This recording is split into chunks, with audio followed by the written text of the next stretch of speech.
Moenie! Dis alles.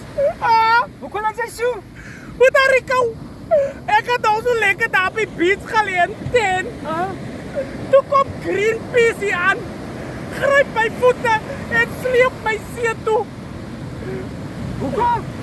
Alle dink ek is 'n jong walvis wat uitgespoel het. Ayo, die man.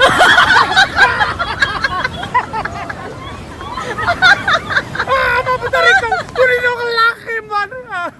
Ek kon nooit weer beach toe nie.